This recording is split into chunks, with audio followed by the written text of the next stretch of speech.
Hello, and welcome to the latest edition of Changing Conversations with SGS as we discuss how we can move towards a better, safer, and more interconnected world. I'm PJ Kwong, and in today's SGS Live, we're going to be talking about and trying to understand real-world challenges such as waste stream management, contamination, and scalability. We will be looking at examples of innovative solutions in design, technology, and business models, including digital traceability platforms and third-party certifications, as well as forward-looking view of recycled content adoption, exploring what success could look like in the next 5 years and the steps required to get there. Discover our experts' perspectives on how regulators, businesses, and independent partners can collaborate to overcome challenges, foster innovation, and turn commitments into verifiable action. Speaking of experts, I'm delighted to welcome a couple of them for this fascinating conversation, starting with Eric Wang, head of the SGS China Sustainability Business Innovative Committee and Deputy Technical Director for Softlines. Wow. Welcome, Eric. Yeah. Thanks for having me, PJ. Nice to meet you, and hello all. Yeah. That was a mouthful, your title, but we got through it. Here we go. Next up, I would like to welcome my other guest, Awa He, who holds a PhD in chemistry from Sichuan University. He's also the global head of connectivity RSTS. Welcome, Awa. Thank you, PJ. I'm delighted to be here. We are delighted to have you. Okay, we're going to get started because there is so much to get to. Eric, can you tell me a little bit about why is circularity and specifically the use of recycled content becoming a critical focus across industries today? Yeah, thank you, PJ. Yeah, I think this is a very interesting and important question. So before answering or talking about the circularity, let's take a step back, like talk about the sustainability in general. Okay, we know sustainability actually was defined by United Nations actually in 1987 in a report. It calls like a sustainable development. Is a development that meets the needs of the present without compromising the ability of future generations to meet their own goals. Okay, this definition has become the foundation for global sustainability development and efforts, and also embedded in the famous United Nations Sustainable Development Goals. There are 17 goals, SDGs. And in goal 12, we can see responsible consumption and production. You can see the logo. If everybody, it's a circular graph. So we know circularity is one of the core elements in sustainability. Okay, that's why now, especially at the current moment, circularity matters becomes more and more important. Below are some maybe key drivers. First is like a waste generation. Like we see a lot of the different waste, garbage generated every year. Actually, based on data in 2023, the world generated approximately like 2.3 billion tons of municipal solid waste. It's a lot, and more. It expected to be doubled, like by 2050. Okay, a lot. And today we only recycle less than 10%. So only small part. A lot of the things need to go to landfill, need to be incinerated, or maybe go to the ocean or river, cause pollution for itself. It's a big problem. Another thing, of course, is some financial cost, to handle those waste, right? And there's a direct cost and the indirect cost, and it can cause pollution, like environmental problems. And not focused on just the waste reduction, and also important for climate change and reduce the greenhouse gas, like a carbon footprint emission. Okay, this becomes priority of every industry. And to tackle those problems, actually, now we see more and more regulations, to regulate the single-use plastics, and you may have some tax relating to the recycled content in some packaging, and recently there's a packaging waste regulation. Okay, so it's for many companies, circularity is not just nice to have. better to have. It becomes some compliance problem. And the EU also in 2020 developed the EU Circular Economy Action Plan, also set up the initiative and plan. Okay, so based on this background, we see many companies, especially international companies, but also with some local companies, began to make a sustainability commitment, including the circularity or recycled content usage goal in the sustainability report, or publish those things in the website, in some public meeting or forums. So we see that is very important. Okay, and the circularity is one of the most powerful levels that we have to achieve, and it helps to cut waste, help to cut carbon emission, conserve natural resource, and lower environment and social impacts, and to support companies whenever they are on this circularity journey. In SGS, we created our Impact Now sustainability portfolio. They can include practical, concrete solutions, can help business act immediately today, not wait for tomorrow. Yeah. As I mentioned off the top, there is so much to consider here. And you're a scientist. So what regulatory pressures or voluntary standards are currently shaping how industries approach recycled content? Thank you, PJ. Well, I think recycled content is being driven by a mix of mandatory regulations and also some voluntary standards, and also industry-led initiatives. So regarding the regulatory requirement, actually, I think the European Union is very proactive. So the most important framework for a more sustainable and circular product in EU under the circularity economy is the eco-design for sustainable product regulation, so-called the ESPR. So this ESPR sets lots of sustainability requirements for product development, including carbon footprint, including restricted substances, and also a very important topic is the recycled content. So following this ESPR, actually currently we already have two regulations in EU that are already take effective. The first one is the new EU battery regulation, and the other one is the new packaging regulation just published by EU in recent months. So these two regulations actually already set some minimum recycled content percentage for batteries materials, and also for the packaging materials. So here I recommend for those companies using the battery and the packaging materials should pay attention to these two regulations, because it will take effect soon. So besides that, we also see that some products, for example, the auto products and also the textile products, currently you are already preparing regulations for those products, and they will also set minimum recycled content percentage for these two products. So looking forward, I think more and more products will follow the ESPR to set the sustainability requirement, including the recycled content. So this is the regulation side. But actually, beside the regulation side, we also see lots of big brands, including the IT brands or some household brands, or the textile brands, and also the hardline brands. We see lots of brands already set targets for recycled content. Yeah. So, for example, for the textile industry, we see lots of textile brands using the GIS certification to show their actions on recycled content. So I think recycled content is across industry topics in nowadays. We may see more and more regulations or industry initiatives on recycled contents.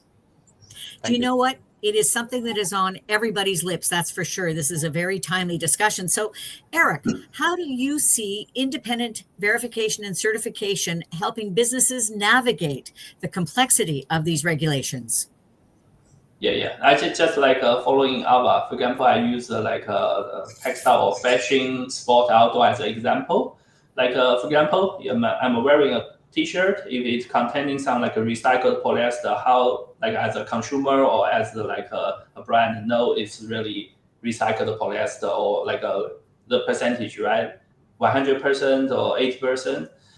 Actually, so this is why we need some like independent verification or certification to really provide this kind of transparency or trust we see. So this is really like independent verification and certification really cuts through the noise of complex recycled content regulation and help you to meet the regulation, right? For example, how I mentioned battery, there's some requirement for the like some metal, like a cobalt or some like lithium, the percentage of the content. How can you know, right? And for like for automobile and vehicle, right? There's a recycled content requirement for packaging. It's the same, just like a textile industry. So it's very important. And in SGS, like we help to give this clarity and trust for example, for recycled content.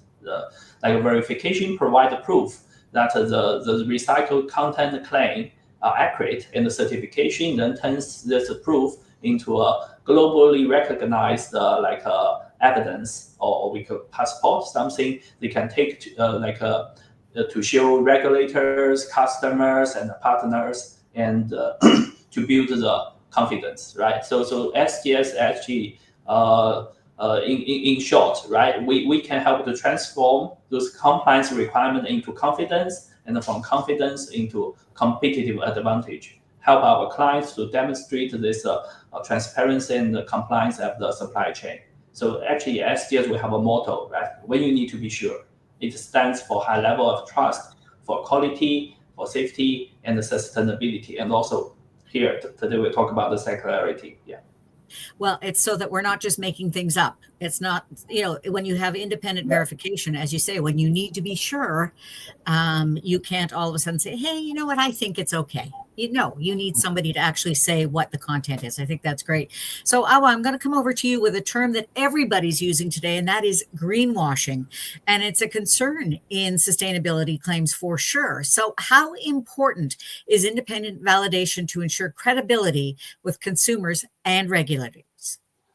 Yeah, PJ, as you mentioned, greenwashing is really a key concern in nowadays because more and more companies are using green claims on their products.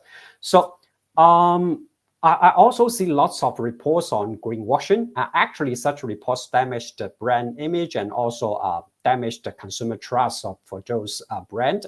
So independent certification doesn't just help business stay compliant. It also protects their reputation and build credibility in the market.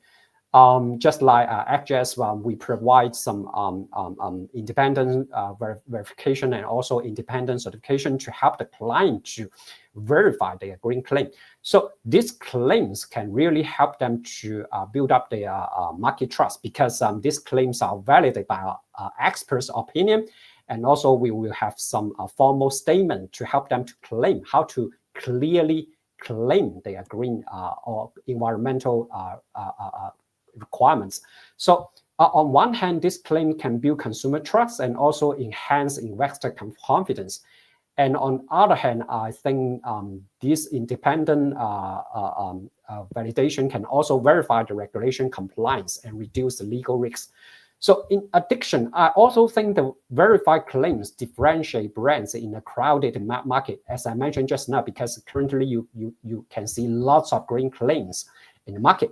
So using the independent validation, just like I mentioned just now, SGS green claim, it can help you to clearly, safely, and transparently transfer your green claim in to eliminate the greenwashing issue. Eric, do you have anything to add to that? I mean, it's just fascinating. From an SGS point of view, just wondering, how important you think the validation, the independent validation is. Oh, Eric, just turn your mic back on. Okay, sorry. Just like, there we go. Yeah. Yeah. So yeah, of course, like this is important because actually greenwashing is sometimes it's not just we hear greenwashing. We hear many news, magazine, and there's a TVC, and it can cause some like very negative impact. And there's some company or product really got into trouble problem, right? Actually, we see that every year in the news. So SGS, I think, is a bridge builder and active like a player locally and globally to perform this kind of independent verification to help like a company avoid this kind of greenwashing. Sometimes I think it's some company they don't really want to do that because they just don't know the regulation or standard in very detail, and so SGS as an enabler, we are also provide a lot of like a training or a lot of support actually to help our client to prevent from like making some like a false claim at the beginning. Yeah. You know what's so interesting? My trivia question for today, and I always have one for our audience, is about greenwashing. And I think it might be a little bit of good news. So here's the question. In 2024, for the first time in 6 years, there was a decrease in the number of companies that were linked to greenwashing, indicating, in my mind, I hope, a potential change in corporate behavior. So there are 3 possibilities for answers, and you as the audience, if you want to just put them in the chat window below, that would be great. And we're going to take a look and see what people thought. So a decrease in the number of companies that were linked to greenwashing for the first time in 6 years. So the answers are 12% for number 1. Number 2, 50%, or number 3, 37%. So the question again, a decrease in the number of companies that were linked to greenwashing, indicating a potential change in corporate behavior. It's for the first time in 6 years. Okay, 2 quick questions. I want to know, where did the idea of greenwashing come from? Certainly when I was young, we'd never heard the term before. So either of you have a comment about that? Yes, I think very interesting. So when I was young, still maybe not old, too old, but still not. It's really not. I don't hear news about the greenwashing. I think it's just like think about if a person, if you, for example, like I think it's a symbol and like you have already have a reasonable or like a good economy. Because if people are still hungry, like I don't think they will think about this. But now I think a lot of especially in the faster like a developing economy or in the developed economy world, this is becomes important, right? And now because especially there's many regulation and there's competition between different company and product. So sometimes we know some company may want to say more for the advantage of strength of the product or company, right? So sometimes this can cause some problem, especially for the green part. Actually, in the based on international standard, you cannot claim your company or product, like for example, is a green product or sustainable product, because this word is not accurate, not specific, and cannot be verified. So we need to follow some like rule if you want to make a proper claim. Yeah. So Awa, chemistry has always been a thing, and you hold a PhD in chemistry. But how did you turn the corner to become interested or involved in this particular area? Well, yeah, actually, I think circularity or the recycled content include lots of topics. Besides how to recycle the product, you also need to make sure the recycled product do not contains, for example, the hazardous substances. For example, in EU, we have for E&E product, we need to control 10 hazardous substances. So when you use the recycled material, you still need to make sure this material do not contain hazardous substances. So for chemists, I think we can also contribute for the recycled material to make sure this material is good in the environment. It's good for the environment. Yeah. Okay. Time for the big reveal. For those of you who are following along, first time in 6 years, there's been a decrease in the number of companies about greenwashing, and the answer is number one, 12% reduction. I think that that's very good news. So for those of you who were interested in sort of playing along, feel free again to put your answers in the chat window below, just to be involved with your fellow audience members. And I want to let everybody know that if you're just joining us, we're talking about recycled content and circularity and how to deal with them with my guests, Eric Wang and Awa He. So we're going to get back to the conversation. And Eric, I'm going to go with you.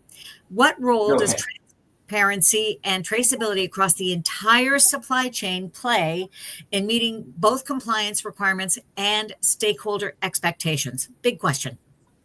Oh, yeah. Okay, it's a long sentence, but the two keywords, like transparency and the traceability, right? So I think, recent years we hear these two words a lot. I think it is the one of the foundation for sustainability, and is especially very important for circularity. So also, like we often hear these two words, but like for the exact definition, maybe not all the people really have read this before. So today maybe I do a little bit of sharing. For example, the definition of transparency, if based on the European Union's reporting 2017, it means that the relevant information being made available, okay, for all the elements of the value chain in a harmonized way, and allows for common understanding, accessibility, clarity, and comparison. So it enables the stakeholders have accurate, reliable product data. So transparency in short, right? Definition will be long. Just like if I want the product data of this T-shirt, I can get it. So transparent, the supply chain, who made it, right? Meaning recycled content percentage, like carbon footprint, whether content has the substance, transparency. And for traceability, it means ability to trace the history, application, or location of the object. For example, a product, okay, and also the condition in which they produce through the supply chain. It's based on OECD's definition in 2018, okay? It enables to track a product's journey from raw material to end of life processing, ensuring full visibility through the supply chain. So they are all important and support regulatory compliance and sustainability initiatives.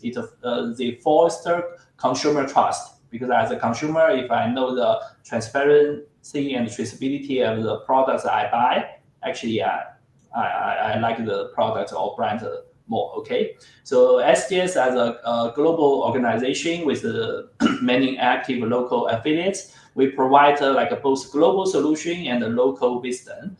So to produce a product, okay? Currently it's very seldom that you only produce in one country. Sometimes you need the cooperation with many factories across several countries, right? Like a material maybe in for example in Africa, and you produce some component in China, and you have the final product assembly in Vietnam. So SGS, we have a global network who can help you to verify those traceability and transparency product in many different industry, or we call markets, a category, like a consumer product, like a textile, apparel, footwear, electronics, hard goods, furniture, automobile, or agriculture and food, or some building material, pharmaceutical, or there's minerals like oil, gas, chemicals. So many industry. Okay. So for this one, for traceability and transparency at SGS, we help business not only avoiding greenwashing by turning sustainability claim into a verifiable fact, but also ensure traceability along the supply chain. In the past, we partnered with some brand using our global network to start some a traceability verification program to help them to do the supply chain mapping and to do the verification or audit to understand the supply chain traceability information. And we have developed a digital tool or platform we call SGS Smart Source, to help you. You can easily to capture, store, and managing the traceability data in this platform. And of course, we have many those certification or verification program. If only focused on the circularity, for example, we have the GRS or ISCC plus. Those are kind of the certification. They are built. One of the core of the certification is traceability, and also we call chain of customs. Okay, so for this one, we can see transparency and the traceability are really important. Okay. So I guess with so many tools available, that there clearly must still be obstacles. So what are the biggest obstacles that industry faces when integrating recycled content at scale? So I'm talking about waste collection and waste stream management, chemical residue and contamination in recycled content such as PFAS, etc. So Eric, how about you start off with that? And Awa, please jump in with anything else to add. Oh, yes. Previously I mentioned one thing is there's many waste produced, but currently we only recycle less than 10% of the waste. So why? Of course, we know there's obstacles, and of course, then that means there's a space for innovation and to really increase the recycling research. Okay, so I think the first obstacle is the waste collection and the sorting. Those we lack of a standard collection system and infrastructure. It's very important. For example, as a tourist, I go to a place, but if there's no the infrastructure to recycle my waste, my empty drinking bottle, then it's hard, right? Another thing is there's many different type of waste, waste container, waste textile, waste electronics, and even some waste chemical. So mixed waste stream make it harder to separate, right? And also may cause another problem. I think our mentioned before, and may share more, chemical contamination. This is also a big problem. And another thing is when we do things, especially not just for charity, but really for we call sustainable growth, is we need to make sure the recycling cost is it must be reasonable, must be low enough to support the business. Otherwise, if somebody is doing recycling is always losing money, cannot make a profit, I think it's very hard. So that means the economy value. Yeah, this is some of the thoughts for the major obstacles in my mind now. Yeah. Awa. Yeah, I also want to add one thing that maybe Eric has just talked about a little bit on this. Because we need to collect the waste material, we need to separate the recycle material, and then we need to remanufacture this material. So basically, the cost for the recycled material will be higher than the virgin material. So how to make sure this recycled material is really used in the new product? I think this is a very big obstacle because manufacturers need to think about the cost because, as I mentioned just now, the virgin material will be cheaper than the recycled material. So how to make sure the transparency and also the traceability, as mentioned by Eric just now, I think is very, very important to make sure the recycled materials is really used in the new product. So I think, again, traceability and transparency, I also think this is a very big obstacle in using the recycled materials. You know what? I knew that our audience was going to be as fascinated in this topic as am I. So I want to take a quick look at our comment session to see who has joined us, because honestly, we always have a great global audience. And there have been people from everywhere saying hello in the comments, like Algeria, like more Algeria. And hello, Fatemi. Hi. Indonesia. And we just are very, very lucky to be able to see that there are people who are coming from everywhere. And I want to welcome everybody, one and all. Thank you for joining us today for another SGS Live, where we are talking about recycled content and kind of circularity and what to do about it. If you're just joining us, I'm talking with my experts, Eric Wang and Awa He. And don't forget, there's going to be a Q&A at the end of this interview segment, and feel free to drop your questions and comments in the chat window below. So for right now, I'm going to go to a question that's going to be for both of you. If we're talking about how can cross-supply chain collaboration help overcome these obstacles, I want to know why. So needs among the collaboration among recycler, recycled material user, consumer, NGO, government, and third parties, etc. Eric, I want to go to you first. And again, Awa, if you'll jump in after, that would be great. Mm-hmm. Yeah, okay. Yeah, we just mentioned like several like obstacles. So overcoming those obstacles really require like a cross-industry or supply chain collaboration, as mentioned by you, recycler, recycled material user, like the designer, consumer, NGO, brand, government, right, like a third party like ours. So it's a need a collaboration. No single company can solve the issue, even like the company in the same industry, because it's like a circularity really need to build the new economy model, okay?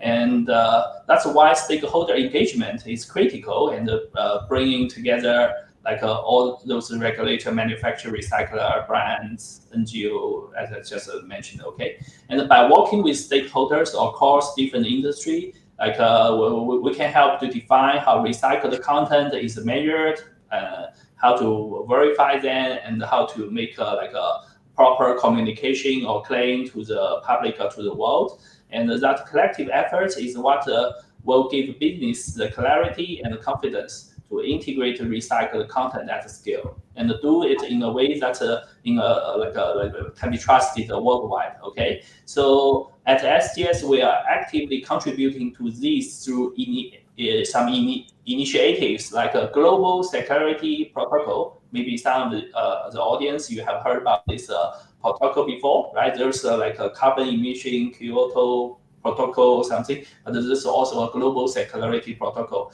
This protocol for business is a voluntary science-based framework being developed by the World Business Council for Sustainable Development, and in close collaboration with the United Nations Environmental Programme's One Planet Network.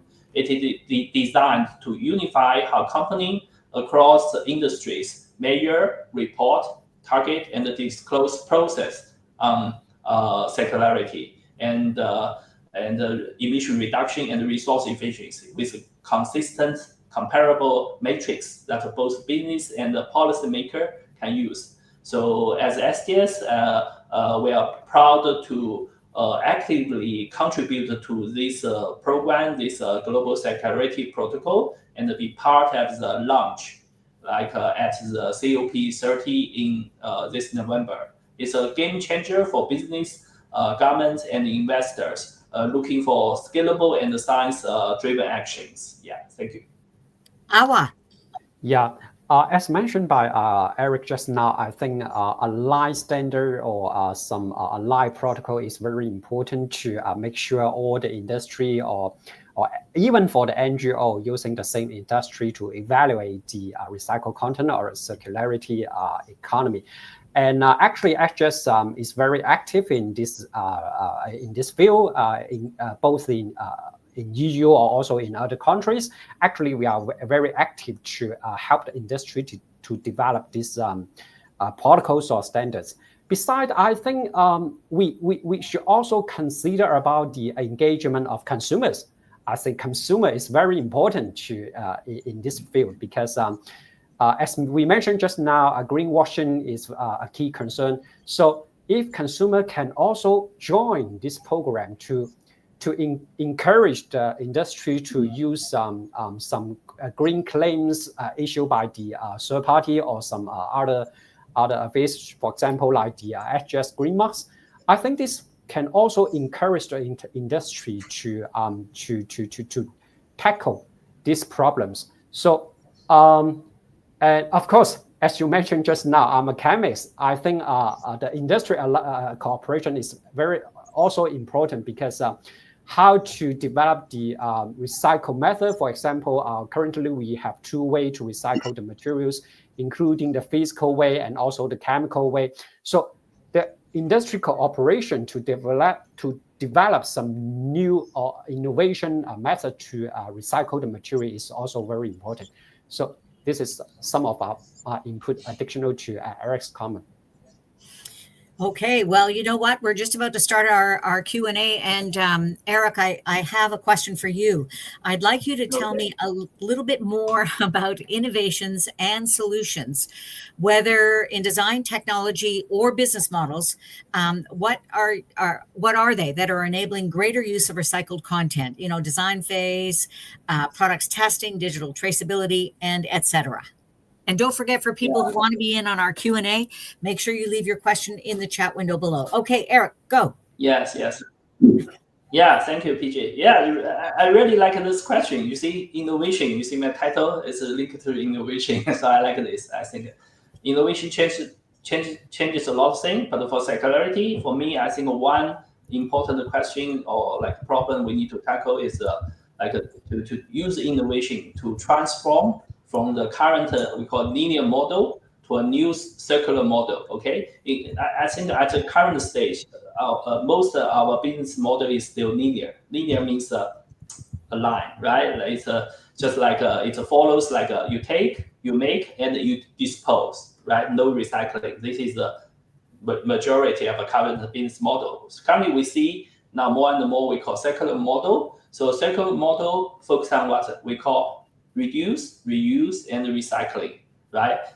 To keep the item or product or the value in our daily life use as long as possible. Okay, so taking this as a core and to support this like a circularity transform journey, like SGS, as I mentioned, like we have the impact now sustainability portfolio or solution. We provide the end-to-end like a value chain solution to support our clients from eco design like to the material verification and even to the end of the life's recycling verification. Okay, for example, let's take about like the life cycle of a product, right? Starting from design and material, you select the right material, and to the production process, and you make a final product, and the product go to the like as a waste, end of the life. And the end of life, of course, circular model, we need to help to turn them into new material or new energy again, so become a circle. So for the material stage, actually, SGS now we are working with a different company on the eco design assessment. Okay, when you select the material, whether it's just a normal, old, or virgin material, or it's a new kind of the material with a lot of the recycled content, with a lower carbon footprint, with more bio-based content, we have the tool like a life cycle assessment. We help clients to do this, or Europe's like product environmental footprint assessment, and we can also help to calculate the product carbon footprint and to verify the recycled content or bio-based content through different kind of the testing or certification. Okay, and then for the process part, when we like in the stage try to some factory or mill try to like put a different material together and produce a product, we can also help to go to the factory to verify the energy efficiency, carbon emission of the factory, or whether there's like the factory can have a good waste management like a system, and can even achieve we call zero waste to landfill. And for this one, we can give some certification. If you at the top, right, really like avoid the 99% of the waste to landfill and have a good recycling system, you can have what we call the diamond level. Okay, and then we can also apply other like a certification system or chain custody or mass balance. Those certification system, as I mentioned before, GRS or ISCC Plus. And for this one, then go to the product. Product first, we still need to ensure the product quality are right and free of those hazardous substances. So we can also doing the testing or certification, as mentioned by like Dr. Awaha before. For example, recently PFAS, those we call forever chemical is a hot topics. So during the recycling process, we need to avoid those contamination, ensure products have the right performance, functional, and without those negative problems. Okay, and of course verify if you claim certain percentage of recycled content in the product, we can help to verify, and then go to the end of life. End of life is like during the waste treatment, right? Like we can also help to verify the recycling technology, and this is also a good exciting part. Because personally, sometimes working at SGS, there's a fun part. You can visit many different places in the factory. You can see like a different recycling process. Traditionally, it's like we call just mechanical recycling. You can just chop down or cut the material into small pieces, particle, and try to reuse them. But now we see there's a new technology. This is why we see innovation, chemical recycling process, right? To break down this material, especially plastic or some textile, into the monomer, and then the factory they can just use like a repolymerization to produce a good a product. Okay, and also there's other technology like use enzyme or other things. So it's exciting, and SGS we partner with those companies and to verify those technology, so they can win the trust of the global market. So I think it's also for me interesting to work in SGS. Thank you. You know, it is exciting. That's exactly the correct word. And you know what else is exciting? Our Q&A, which we're about to get into now. And for our audience, if you're just joining us, we are speaking about recycled content and circularity with my guests, Eric Wang and Awa He. And if you want to put a question or comment below, feel free to do so in the chat window. In the meantime, we've got a great question from our audience. And Dr. Harish Bisht wants to know how to check the recycled content and finished products. And for my lovely guests, I'm just going to remind you that we're starting to run short on time. So if we can try and get to the essence of an answer as quickly as possible, that would be great. So the answer to this question, who wants to take it? Maybe me first. So actually, this is what we do regularly. For example, this is also depending on industry and the material, because different material may have different kind of we call scheme or program. For example, if you mention textile, many of the textile or even some plastic, like in the industry, they use a GRS certification program, use the chain of custody to do the audit and the mass balance calculation to do the verification. And I know the industry also for certain material also try to develop some innovative testing methods, try to understand or verify the recycled content by only doing testing in the lab, right? For some material, now SGS we can do this in we call qualitative way. That means it can tell you this product or material whether it contains some recycled content or not. But currently, still working with many a university or industry partner, try to develop whether there's a more accurate method can provide some quantitative way, right? But still, that both approach, right? When testing is feasible, we can offer some testing method. The mainstream approach is still like a verification or certification. So there's many popular certification scheme, as I mentioned. GRS, ISCC Plus, and etc. Right? And SGS, we have a green mark for recycled content as well. Yeah, thank you.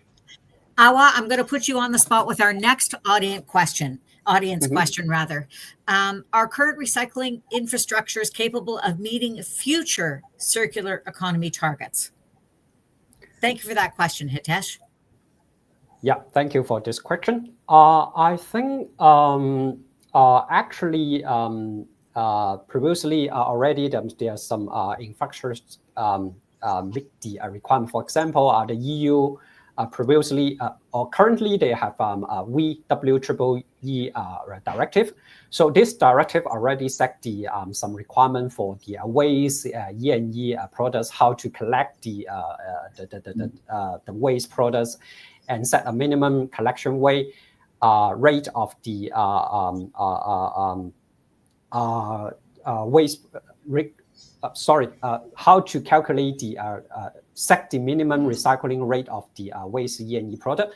So by collecting, I think collection is the first step. The second step is to verify the contents of the recycled content used in the product, as the question just mentioned just now.